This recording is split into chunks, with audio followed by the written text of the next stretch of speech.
நான் வாழ்க்கையோட கடைசி பகுதியில தான் இந்த டிப்ஸ் எல்லாம் கத்துக்கிட்டேன். கேக் வெட்டும்போது ஒரு கேக் டோங்குகளை தலைகீழாக வச்சுக்கோங்க. இப்படி வெட்டுனா துண்டுகள் ஒரே மாதிரி இருக்கும். 2 கிண்ணங்கள் ஒட்டி கழட்ட முடியலையா, உள்ள இருக்கிற கிண்ணத்தை ஒரு கரண்டி வச்சு லேசா தட்டுனா அது ஈஸியா பிரிஞ்சிரும். நிறைய பாத்திரங்களை வைக்கிறது கஷ்டமா இருக்கா, ஒரு தட்டை எடுத்து அது மேல பாத்திரங்களை அடுக்கி வைங்க. அப்புறம் கையால அதை சுத்தி ஒரு வளைய மாதிரி செஞ்சா அது உறுதியா இருக்கும். இத முயற்சி பண்ணி பாருங்க. சிங்க்ல இருக்கிற துளை பாத்திரங்கள் கழுவும் சோப்பு வைக்கிறதுக்குன்னு நான் என் வாழ்க்கையோட பாதி காலத்துல தான் தெரிஞ்சுக்கிட்டேன். என் காலம் வீணாகிடுச்சு. ஒரு துப்புரவு பணியாளர் சொல்லி கொடுத்த டிப்ஸ். டிஸ்போசபிள் கையுறைகள் போடுறதுக்கு முன்னாடி மணிக்கட்டு பகுதியை திருகுங்க. இப்படி செஞ்சா அது ஈஸியா கழண்டு விழாது. இந்த ட்ரிக் கத்துக்க நான் கடைசி ஆளா ஒரு கரண்டிய தலைகீழாக பாட்டில் நுனியில வச்சு ஊத்துனா எதுவும் சிந்தாது. குழம்புல எண்ணெய் அதிகமா இருக்கா, ஒரு கரண்டி மேல ஐஸ் கட்டிகளை வச்சு அத குழம்புக்குள்ள லேசா கலக்குங்க.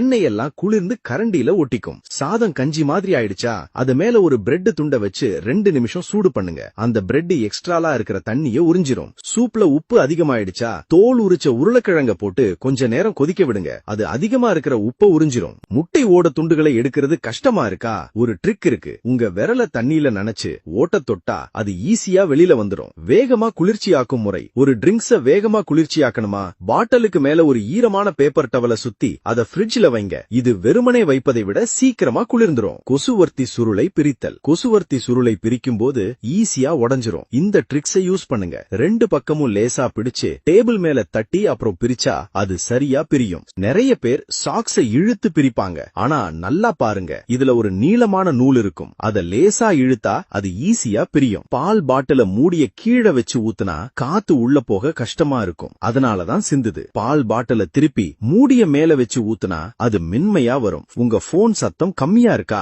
ஸ்பீக்கர்ல தூசி அடைச்சிருக்கும். மெல்லும் கோந்த அதுல ஊட்டி சில தடவை அமுத்துனா அழுக்கு எல்லாம் வெளியே வந்துடும். பக்கத்து வீட்டு பாட்டி சொன்னாங்க, 2 ஹேங்கரை குறுக்கு வாட்ல வச்சு துணிகளை காய போட்டா எவ்வளவு வேகமா காத்து அடிச்சாலும் கீழே விழாது. மாத்திரை பாக்கெட்டை முழுசா யூஸ் பண்ணலையா, பாக்கெட்டோட 2 பக்கத்தையும் வெட்டி அதை சில தடவை மடிங்க. அப்புறம் வெட்டின துண்ட மேல மாட்டுனா அது இறுக்கமா மூடினும். ஒரு நொடியில பேரிச்சம்பழம் கொட்டையை எப்படி எடுக்க, ஒரு ஸ்டீமர் கூடைய பயன்படுத்தி ஒரு குச்சி அதுல இருந்து குத்துனா கொட்டை ஈஸியா வெளியே வரும். ஒரு ஹேர் டிரையரோட பின் பக்கத்துல ஒரு மாஸ்க மாட்டி அது மேல ஒரு பிளாஸ்டிக் பாட்டிலின் மேல் பகுதியை வச்சு ஒரு குட்டி வேக்யூம் கிளீனர் மாதிரி பயன்படுத்தலாம். தூசி எல்லாம் ஈஸியா உறிஞ்சப்படும். உங்க போன் தண்ணியில விழுந்துட்டா முதல்ல அதை ஒரு டிஷ்யூ வச்சு தொடங்க.